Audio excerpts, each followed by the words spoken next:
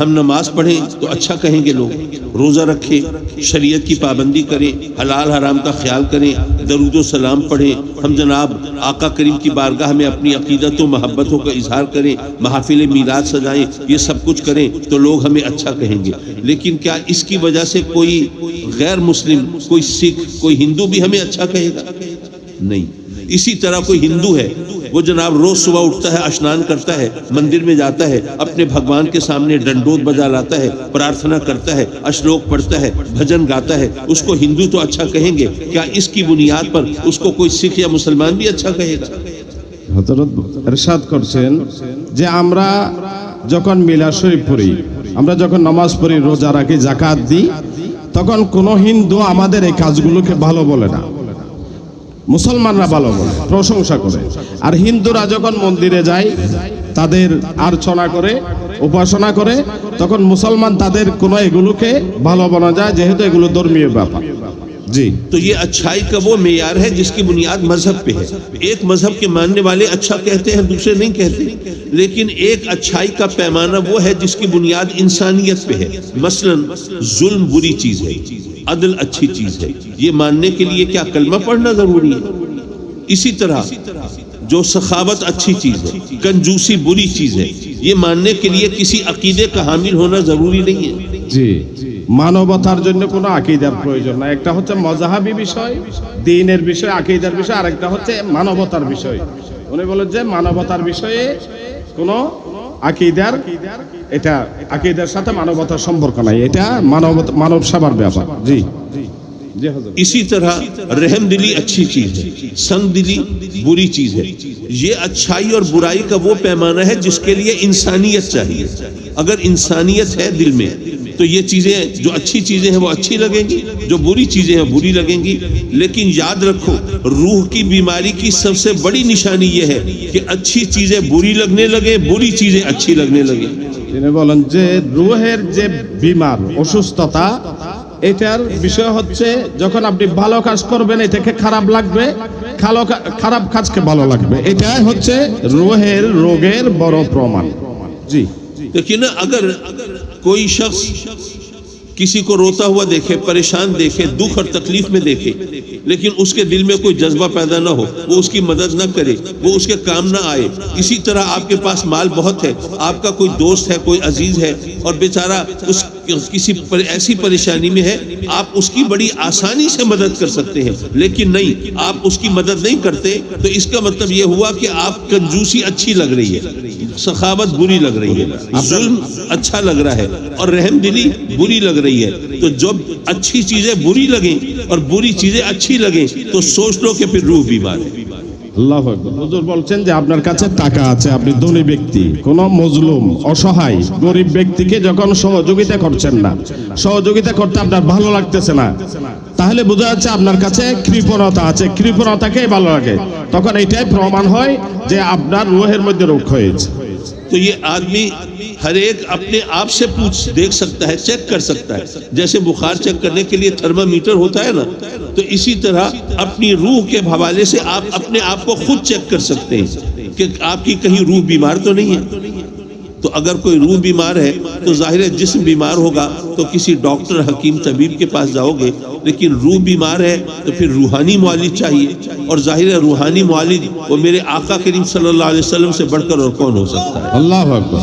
তিনি বলেন যে যদি অসুস্থ হয় তখন রোগ মাপার জন্য থার্মোমিটার আছে, জ্বর মাপার জন্য, হার্টের রোগ মাপার জন্য বিভিন্ন যন্ত্র আছে, কিন্তু রুহের মধ্যে যখন বিমার হয় তখন আমরা তখন শারীরিক চিকিৎসার জন্য ডাক্তারের কাছে যাই। রুহ যখন বিমার হয় তখন আমাদেরকে রোহানি ব্যক্তিত্ব, তরিকতের শাইখের হাতে যেতে হবে। আমার নবীর চেয়ে রোহানি ডাক্তার আর কে আছে? আর কেউ নাই। اب آدمی یہ سوچ سکتا ہے کہ وہ روحانی معالج اگر آقا کریم صلی اللہ علیہ وسلم ہے تو وہ تو مدینے میں، تو اب ہمارے پاس تو آج کل تو ماشاءاللہ وہ مدینے کا سفر کرنا ایک غریب آدمی کے لیے آزمائش ہو گیا ہے۔ پہلے تو صرف ٹکٹ بھر کے جا سکتے تھے، آج کل تو جب تک فل پیکج نہ ہو لاکھوں کی بات ہو گئی ہے۔ اب کرے تو کیا کرے بندہ؟ تو بے شک رب کائنات نے اس کا بھی ہمیں حل بتایا کہ تم جب روحانی معالج کی بات کرو تو یہ مت سوچنا کہ وہ دور ہیں، النبی اولا بالمؤمنین من انفسہم، اگر تم مومن ہو، اگر صاحب ایمان ہو، اگر تم اپنی روح کا علاج کرنا چاہتے ہو تو تمہیں معلوم ہونا چاہیے کہ تمہارا معالج، تمہارا علاج کرنے والا تمہاری جانوں سے زیادہ تم سے قریب ہے۔ আল্লাহু আকবার। আমাদের রোহানি চিকিৎসক মদিনাওয়ালা নবী সরওয়ারে কায়নাত সাল্লাল্লাহু আলাইহি ওয়াসাল্লাম, তা আমরা কিভাবে যাব মদিনা শরীফে? ওনার সাথে তো ওনার কাছে তো যেতে হবে চিকিৎসা করার জন্য। এখন আমাদের কাছে টাকা নাই, যাওয়ার খরচও বেশি। হুজুর বলছেন, আল্লাহ কোরআনে কারীমে এটা বলে দিয়েছেন, তোমরা যাদের কাছে ঈমান আছে, যারা মুমিন, তোমরা এটা জেনে রাখো, আর নবিয়্যু আউলা বিল মুমিনিনা মিন আনফুসিহিম, তোমাদের আত্মার চেয়ে তোমার নবী তোমার কাছে, নবী দূরে নয়। لیکن یہاں پھر وہ انسان کی کمزوری کی بات کہ آنکھ اوجھل پہاڑ اوجھل، جو چیز نظر نہیں آتی اس کے بارے میں وہ ذرا ڈاماڈول رہتا ہے۔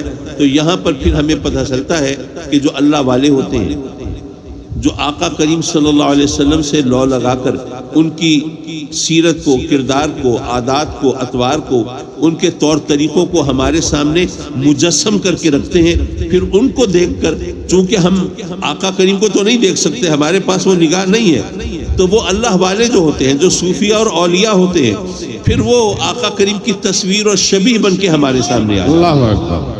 হুজুর এরশাদ করছেন যে আমরা যেটা দেখি সেটাকে বিশ্বাস করি, এটাকে মহব্বত করি। তো আমরা রাসূল করিম সাল্লাল্লাহু আলাইহি ওয়াসাল্লাম মদিনায়ে পাকে অবস্থান করলেও আমরা যে দেখছি না নবী যে আমাদের কাছে আছে, আল্লাহ বলেছেন আমাদের নফসের চেয়ে কাছে, এটা আমাদের চোখের দুর্বলতা, নবী কিন্তু উপস্থিত আছে। এই জন্য আমাদের যাদের চোখের দুর্বলতা আছে তাদের জন্য নবীর কিরদার, কথাবার্তা, আদাব, শরীয়ত তরিকত যারা মানে, এই ধরনের শাইখকে আমার নবী আমাদেরকে দান করেছেন। ওদের সোহবতে বসা মানে নবীর সোহবতে বসা। تو اسی طرح ہمارا جو اللہ والوں سے جو محبت کا رشتہ ہے وہ اس حوالے سے جڑا ہوتا ہے۔ صرف ایک سوال کا جواب دے کے میں اپنی گفتگو ختم کروں، میں نے اتنی دیر نہیں بولنا تھا لیکن یہ آپ کی محبت ہے، میں اتنا بول لیا۔ ایک سوال کا جواب میں دینا چاہوں گا، ویسے تو میرا خیال ہے اتنی میری بات تو آپ سمجھ رہے ہوں گے، سمجھتے چلے تو میں اپنا سوال اور اس کا جواب آپ کے سامنے پیش کر دوں، پھر یہ اکٹھی اس کی ٹرانسلیشن کر دیں گے۔ ہیں کہ اچھا جی کوئی بزرگ ہیں، کوئی اللہ والے ہیں، کوئی اللہ کے ولی ہیں، آپ ان کے پاس جائیں، آپ ان سے دعا کرائیں، ان سے عقیدت محبت کا اظہار کریں، بات سمجھ میں آتی ہے۔ لیکن جب وہ دنیا سے رخصت ہو جاتے ہیں تو آپ پھر قبروں پہ پہنچ جاتے ہیں، وہاں جناب آپ فاتحہ خوانی شروع کر دیتے ہیں، وہاں پہ آپ خانقاہ بنا لیتے ہیں۔ تو بھئی جو دنیا میں بیٹھا ہے اس کے پاس جانا، اس سے کچھ سیکھنا، اس سے دعا منگوانا تو سمجھ میں آتا ہے، لیکن جو دنیا سے چلا گیا اس سے آپ یہ تمام توقعات کیوں رکھتے ہیں اور ان کے بارے میں کوئی خوش عقیدگی آپ کی کیوں ہوتی ہے؟ জি, তাহলে ওনারা কবরে যাওয়ার পর পর্দা করার পরে আবার কেন কবরে যান? হুজুর জবাব দিচ্ছেন। بات یہ ہے کہ جب انسان مرتا ہے تو آپ کو کچھ اندازہ ہے کہ روح مرتی ہے یا جسم مرتا ہے؟ جسم مرتا ہے، جسم مرتا ہے، روح تو قبض کی جاتی ہے، روح مرتی نہیں ہے، جسم مرتا ہے۔ جب جسم مر گیا جسمانی طاقت ختم ہو گئی، جسم گل سڑ گیا، مٹی میں مل کر مٹی ہو گیا، بڑا پہلوان ہوگا، بڑے بڑے پہلوانوں کو پچھاڑ دیتا ہوگا، بڑا ویٹ لفٹر باڈی بلڈر ہوگا، منوں ٹنوں کے حساب سے وزن اٹھا لیتا ہوگا، لیکن اب جب مر گیا تو اب جسمانی طاقت ختم ہو گئی، اب اس کے اوپر ایک چیونٹی چڑھتی ہے، وہ اسے بھی نہیں چھٹک سکتا، ایک رتی وزن بھی نہیں اٹھا سکتا۔ জি, মানুষ যখন মারা যায় এতে মৃত্যু হয় যে শরীরের উপর। এজন্য বড় পহলওয়ান যত বড় শক্তিধর হোক, কবরে যাওয়ার পর মাটির সাথে মিশে যায়, তাকে যা কিছু করা হোক তার অনুভব থাকে না, সে পাল্টা কিছু করতে পারে না।